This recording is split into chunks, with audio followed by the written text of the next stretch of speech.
To say on Fox Business. Americans who do not understand why we need to go in basically for three reasons. You're in Fox Business. Venezuela for the American oil companies will be a field day because it will be more than $1 trillion in economic activity. American companies can go in and fix all the oil pipe, the whole oil rigs, and everything that has to do with the Venezuelan petroleum companies, or everything that has to do with oil and the derivatives. Number two, Americans who do not understand why. She just went ahead and said it. I'm genuinely really glad she did. I do not understand how these people have not looked at history and recognized that U.S.-led regime change operations are not good for American citizens. It doesn't benefit them. I'll give you a few examples. Number one, the Venezuelan migrants in Colorado.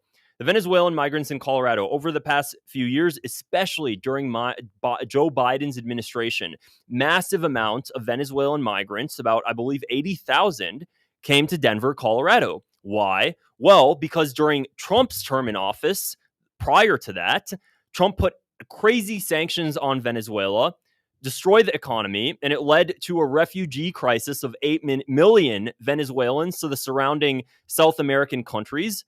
Of course, because of Trump's stringent border policies, they weren't able to enter the United States at the time. But then when Biden became president, the problems that Trump caused by destroying their economy and causing a refugee crisis ended up rebounding and led to a massive amount of Venezuelan migrants to enter to the United States because of the fact that we destroyed their economy. Now, picture this. The United States wants to do a regime change operation in Venezuela. They think that by doing so and putting a puppet in place, it's going to lead to stability. Apparently, they think that the second they put a Western puppet in place, that everything is going to be fine and dandy. There's going to be no more war. There's going to be no more uprising. There's going to be no power vacuum. And America gets to resume its oil from Venezuela.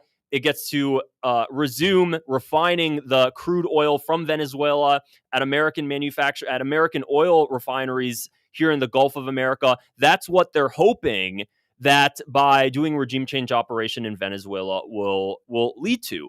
The truth of the matter is that every single time we do a regime change operation, it never goes that way. And we end up causing more of a refugee crisis. We cause more problems in the country, and it always ends up backfiring, and it leads to more of a refugee crisis that comes into America. American citizens are then upset.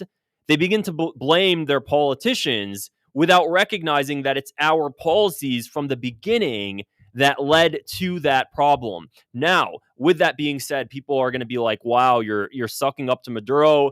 Do you just love dictators? No, absolutely not. I don't. Here's the thing. Let them figure it out themselves. If they want to have a regime change and they want to go about doing it themselves, then let them do it themselves. But when the United States involves itself, it never ends up being the way that we want it. I'll give you another example. Syria, Bashar al-Assad. America's been wanting to overthrow him for decades. I mean, during Obama's administration in 2012, Obama just went out publicly in a speech and said, Assad must go. He said it publicly. Of course, the mainstream media would never report on the fact that in the early 2000s, or around 2010 to 2012, the United States was doing Operation Timber Sycamore, where U.S. CIA officers in the Middle East were training ISIS fighters and al-Qaeda fighters to overthrow Bashar al-Assad. That was going on, thinking everything would be fine and dandy. There would be a regime overthrow. Immediately, we'd toss in a Western puppet, and Israel would be safer, and everybody would be happy, and there would be no refugee crisis. Clearly, that was not the case. The Syria fell into a civil war, which was a proxy war for so many different countries: Turkey, Israel, Russia, America. Completely fractured it. And what happened to Germany? Well, they took in 2 million Syrians. What happened to Europe? They took in millions of other Syrians in other countries. Berlin, heavily affected. What happened within Europe? There was a far-right rise because of that, because of this massive migrant crisis. They're blaming it on the Muslims that are there without realizing the root cause of the problem, which was Western influence causing the overthrow of a country that was More stable, at least, than what it became afterward. Okay, so this is the thing. Allow the people to figure it out themselves. Another example, this one always I find really, I find just, it's one of those things where you're like, wow, and it's Gaddafi. I'm going to pull up an article. Now, the interesting thing about Gaddafi, and it all kind of ties back to Maduro really, is that Libya was the barrier between Europe and Africa. It was the barrier. And what I mean by that is Gaddafi's Libya would stop massive amounts of refugee boats leaving from Africa trying to enter Europe. Because most of the time, those refugees and those migrants would cross through the Mediterranean Sea right through Libya. And when Gaddafi was in power, well, Libya was an incredibly successful country, highest GDP per capita, free education, free healthcare, incredibly economically just very robust and healthy country. And people from all around Africa would go to Libya for an education, for better quality of life.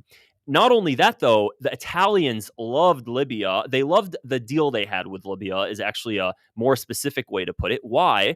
Well, because they made a deal with Gaddafi. And they basically said, we will invest millions, billions of dollars into Libya as long as you promise to not allow migrants to cross the Mediterranean Sea. And Italy actually ended up having a deal with Gaddafi. Let me actually pull up an article. And the deal that Italy made with Gaddafi is, listen, we will supply you with boats. We will supply you with ships. We will train Libyan.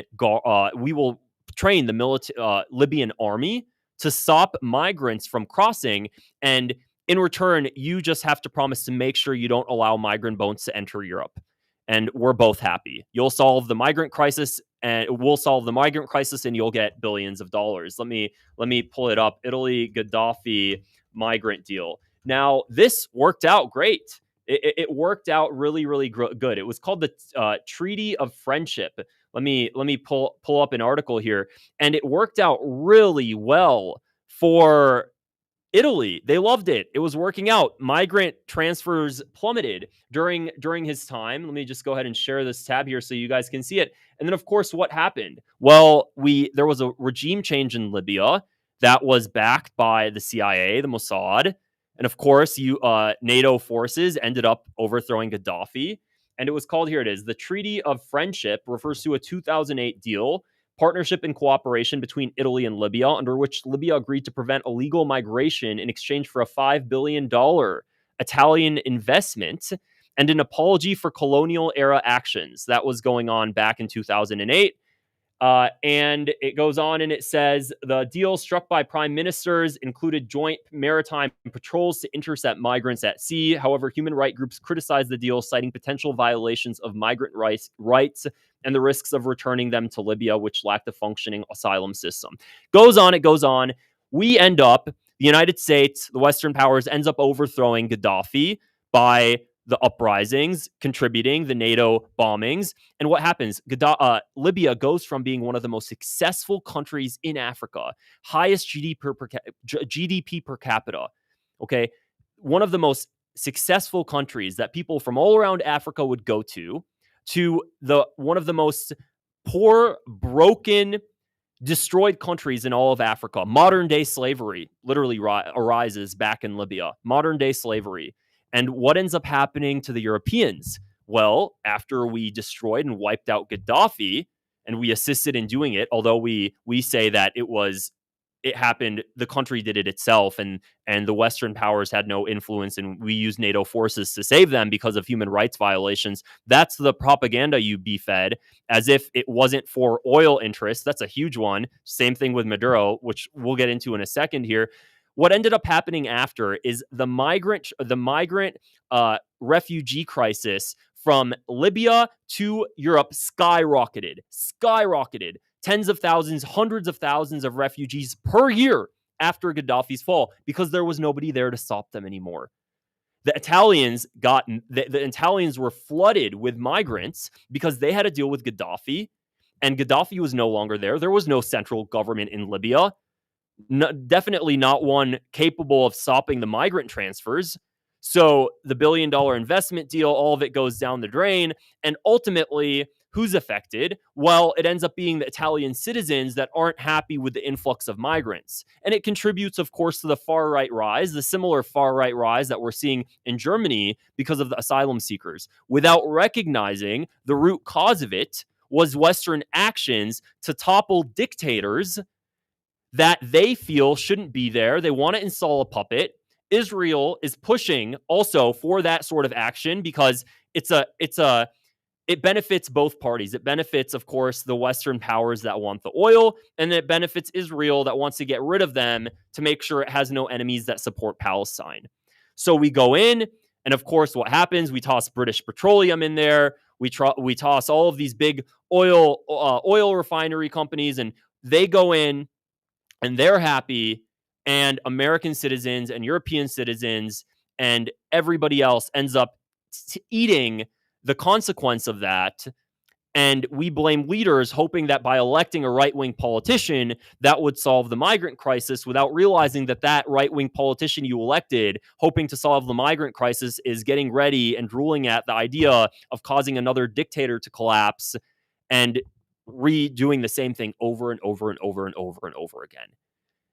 Have we not caught on to the playbook? It's 2025, God damn it. And yet there are still people that believe that the United States wants to topple Maduro for what? Because of human rights violations, narco trafficking.